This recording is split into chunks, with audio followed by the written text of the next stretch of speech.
Summer holidays आ रहे हैं, बच्चों के लिए एक्साइटमेंट का टाइम, लेकिन एक माँ के लिए सोचने का समय। मैं एक बी के माँ हूँ, पिछले 12 सालों से ज्ञान में चल रही हूँ। मेरा एक 8 साल का बेटा और 12 साल की बेटी है। ज्ञान में बिल्कुल इंटरेस्टेड नहीं है। उनका मन लगता है सिर्फ यूट्यूब, कार्टून्स, स्पाइडरमैन और मोबाइल गेम्स में। जब भी स्पिरिचुअलिटी की बात समझाने लगते हैं, तब वो कहते हैं, मम्मा प्लीज बी मॉडर्न, अब बोरिंग बातें करना बंद कर दो यार। लेकिन मैंने भी डिसाइड किया है, नो प्रॉब्लम, मैं जबरदस्ती नहीं करूंगी।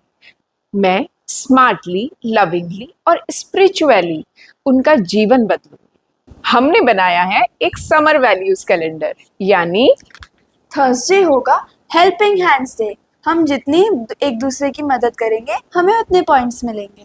फ्राइडे होगा फॉरगिवनेस एंड फॉरगेट डे, यानी अगर दीदी मेरे को थोड़ा सा भी परेशान करेगी फ्राइडे को तो मेरे को उन्हें माफ करना पड़ेगा। और सैटरडे होगा सत्यता का डे, यानी जितना सच बोलेंगे उतने पॉइंट्स मिलेंगे। अब ये बोरिंग नहीं है, बल्कि ये एक नया गेम है। हर दिन बच्चे एक नई ड्राइंग बनाते हैं, एक स्टोरी लिखते हैं या एक छोटी सी सेवा करते हैं, और उसके बदले उन्हें मिलते हैं पॉइंट्स, जो होता है उनके लिए motivation. My step 2, positive take. Mobile से दूर करना पॉसिबल नहीं होता, इसलिए मैंने सोचा कंटेंट चेंज करो, डायरेक्शन चेंज हो जाएगा। मैंने इनके लिए YouTube में एक प्लेलिस्ट बनाई है, जिसमें है BK kids videos, animated value stories और कार्टून स्टाइल मेडिटेशन। अब जो लिमिटेड स्क्रीन टाइम इन बच्चों को मिलता है, उसमें इन्हें मिलने लगा है वैल्यू कंटेंट। हमने फॉलो करना शुरू किया एक सिंपल रूल, रात को 8:30 बजे के बाद मोबाइल टर्न्स इनटू लैंडलाइन, यानी फोन एक जगह रख दिया जाता है, बस इमरजेंसी कॉल्स, और उसके बाद शुरू होता है हमारा family walk, conversations, jokes, story time और कभी कभी तो अंताक्षरी भी। इसलिए नो स्क्रीन जोन को हमने बना दिया है मोस्ट लव्ड जोन। अगला स्टेप मैंने लिया मॉर्निंग एंड नाइट का स्पिरिचुअल एटमॉस्फेयर। सुबह और शाम का 10 मिनट सिर्फ पॉजिटिव एटमॉस्फेयर बनाने के लिए रखा। सुबह बाबा की याद में एक पीसफुल म्यूजिक चलाती हूँ। नाइट टाइम पर भी बच्चों के सोते वक्त बैकग्राउंड में कुछ अच्छी एफर्मेशंस प्ले होती है, या मैं खुद उनसे कुछ एफर्मेटिव टॉक्स करती हूँ। सुबह का समय और रात का समय बच्चों के सबकॉन्शियस माइंड में संस्कार भरने का बहुत महत्वपूर्ण समय है, और एक माँ होने के नाते मैं इस समय का पूरा पूरा सदुपयोग करना चाहती हूँ। मैंने एक कमिटमेंट लिया, रोज अपने बच्चों को 4 डीप हग, यानी जादू की झप्पी देने का। जब वो सुबह उठते हैं तब, जब वो स्कूल से वापस आते हैं तब, जब वे सोने जाते हैं तब, और एक किसी भी वक्त बिना वजह के सिर्फ प्यार से। हग्स क्रिएट इमोशनल सेफ्टी, और इमोशनल सेफ्टी से वो आपसे ज्यादा अटैच्ड फील होंगे, and it will open their heart for ज्ञान ऑल्सो। इस बार समर वेकेशन के लिए हमने प्लान किया एक ट्रिप टू मधुबन। वहां का एनवायरनमेंट, नेचर और साइलेंस, बच्चों ने खुद हमसे बोला, मम्मा ये जगह बहुत अलग है, यहाँ बहुत अच्छा लग रहा है।